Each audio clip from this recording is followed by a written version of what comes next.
Even without doing any activity, you can still manifest what you want if you organize these 4 dimensions in one direction and keep it unwavering in that direction for a certain period of time. Now he believes Shiva will do it for him and it will happen. So is Shiva going to come and build your house? No, I want you to understand, God will not lift his little finger for you. What has not happened till now on this planet can happen tomorrow. Human beings are capable of making it happen tomorrow.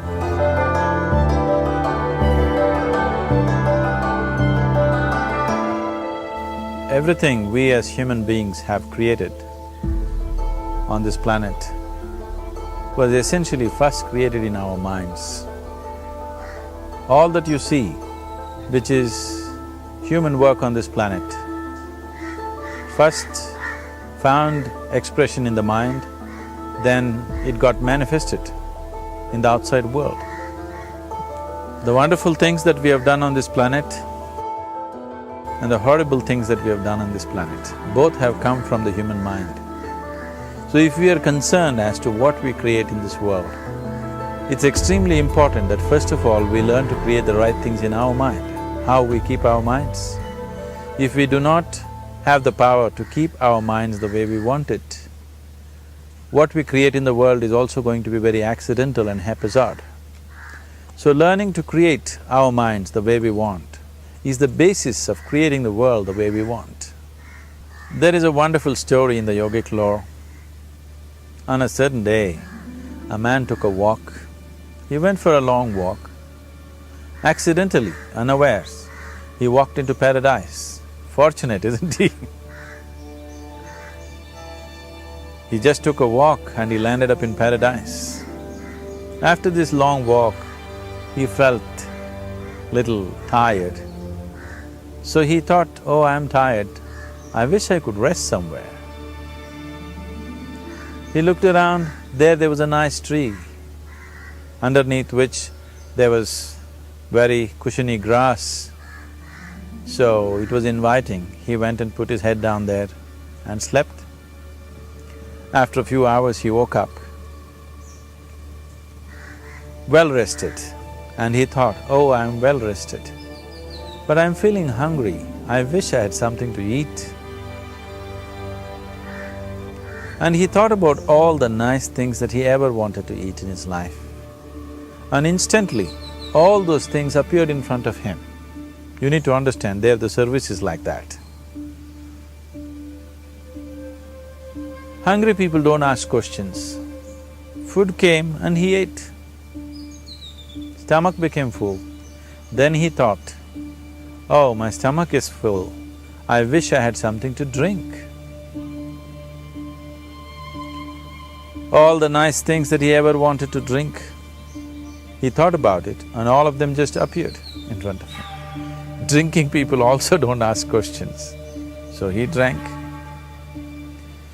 Now with a little bit of alcohol in him, you know Charles Darwin told you, all of you are monkeys, your tail fell away. Not me, Charles Darwin told you that you were all monkeys and your tail fell away and then you became human.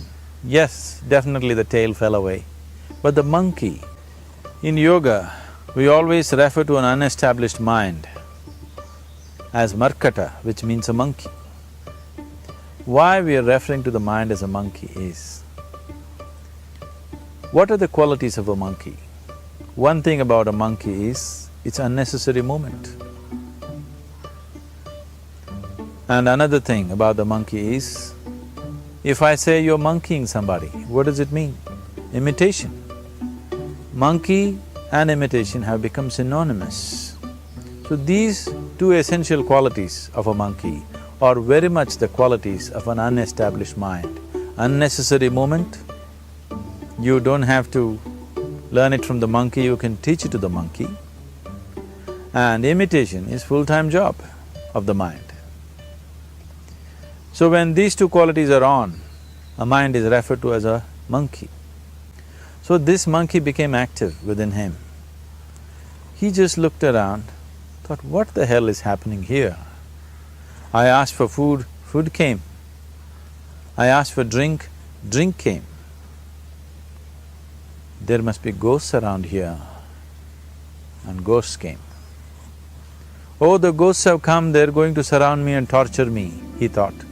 Immediately the ghosts surrounded him and started torturing him.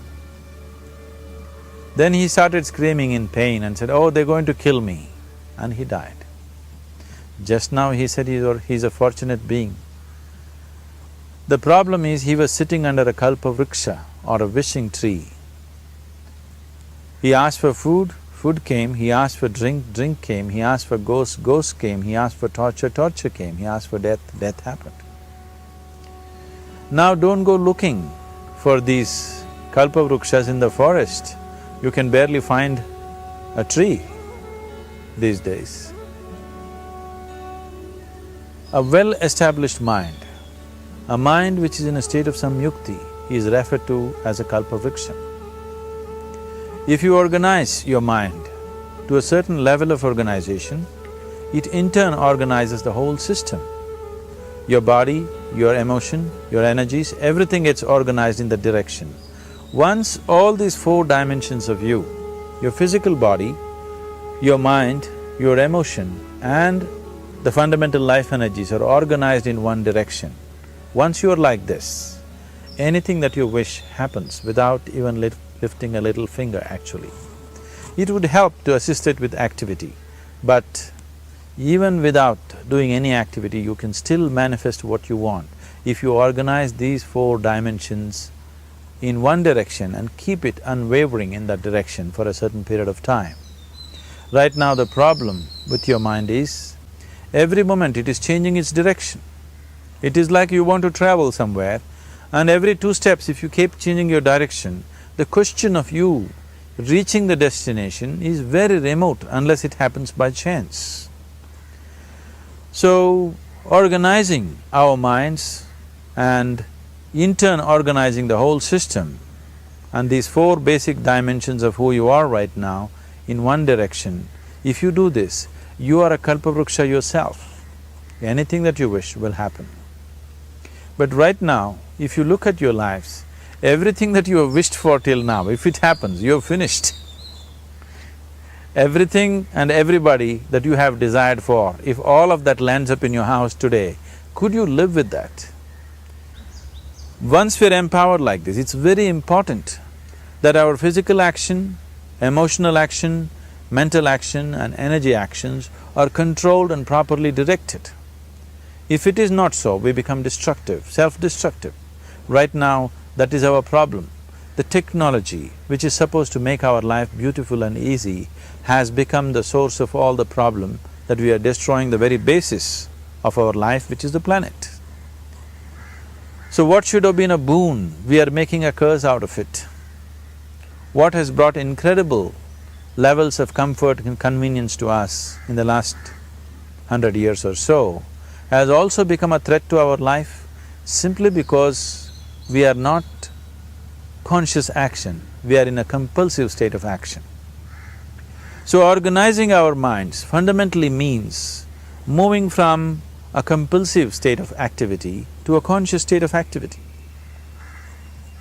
You might have heard of people for whom they asked for something and beyond all expectations it came true for them. Generally this happens to people who are in faith. Now, let's say you want to build a house. If you start thinking, oh, I want to build a house, to build a house I need 50 lakhs, but I have only 50 rupees in my pocket, not possible, not possible, not possible. The moment you say not possible, you are also saying I don't want it. So on one level, you're creating a desire that you want something, on another level, you're saying I don't want it. So in this conflict, it may not happen. Someone who has some faith in a god or in a temple or whatever, who is simple-minded, faith works only for those people who are simple-minded. Thinking people, people who are too much thinking, for them it never works. A childlike person who has a simple faith in his god or his temple or whatever, he goes to the temple and says, Shiva, I want a house. I don't know how, you must make it for me. Now in his mind there are no negative thoughts. Will it happen? Will it not happen? Is it possible? Is it not possible? These things are completely removed by this simple act of faith. Now he believes Shiva will do it for him and it will happen. So is Shiva going to come and build your house? No, I want you to understand, God will not lift his little finger for you. What you refer to as God is the source of creation. As a creator, he has done a phenomenal job, there's no question about it. Could you think of a better creation than this?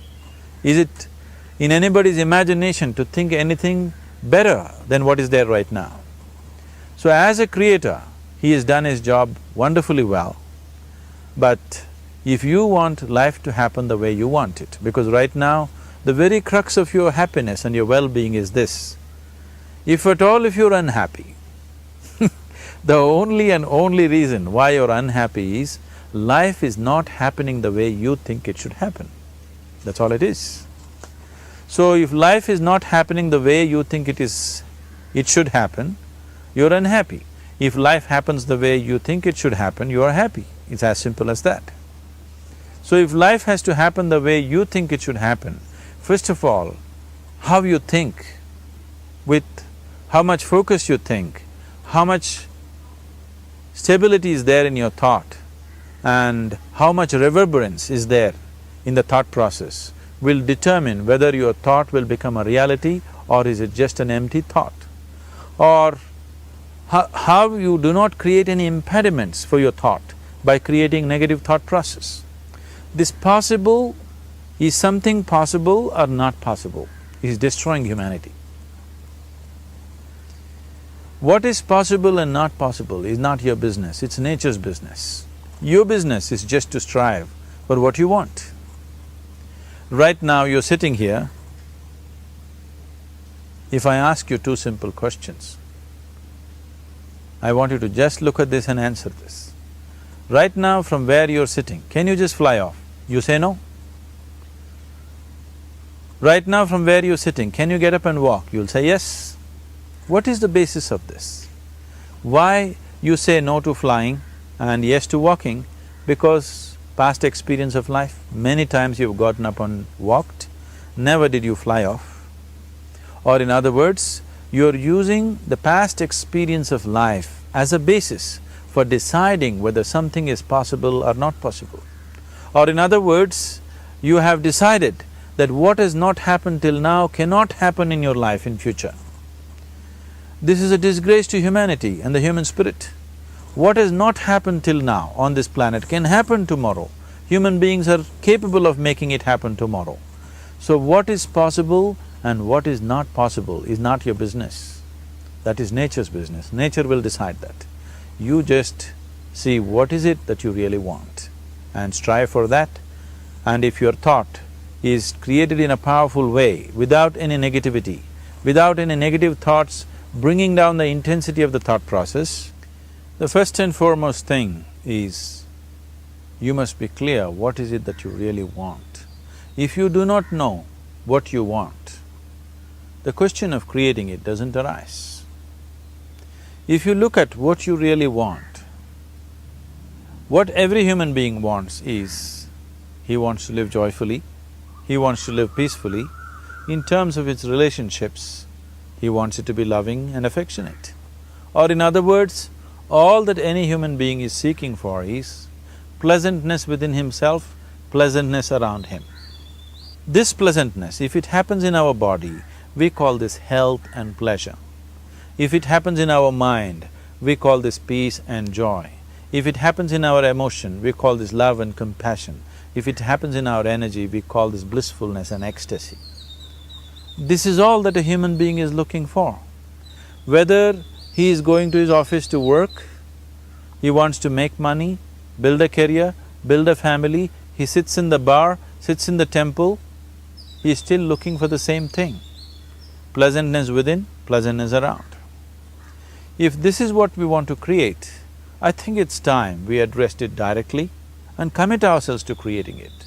So you want to create yourself as a peaceful human being, joyful human being, loving human being, a pleasant human being on all levels. And do you also want a world like this? A peaceful world, a loving world, a joyful world? No, I want greenery, I want food. When we say a joyful world, that means everything that you want has happened. So this is all that you're looking for. So all that you need to do is commit yourself to creating it, to create a peaceful, joyful and loving world, both for yourself and everybody around you. Every day in the morning, if you start your day with this simple thought in your mind, that today, wherever I go, I will create a peaceful, loving and joyful world. If you fall down 100 times in the day, what does it matter? For a committed man, there is no such thing as failure. If you fall down 100 times, 100 lessons to be learnt. If you commit yourself like this to creating what you really care for, now your mind gets organized. Once your mind gets organized, the way you think is the way you feel, your emotion will get organized.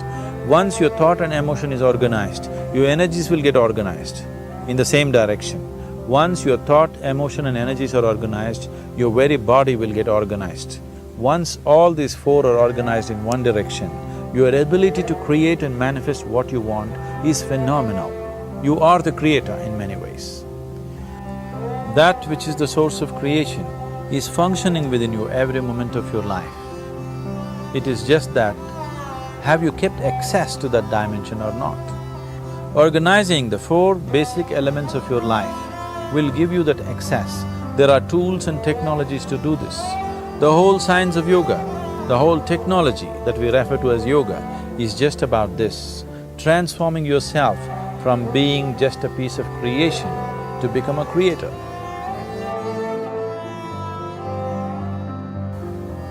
It is my wish and my blessing that every human being in this world should have this access to the source of creation within himself so that he can function here as a creator, not just as a piece of creation.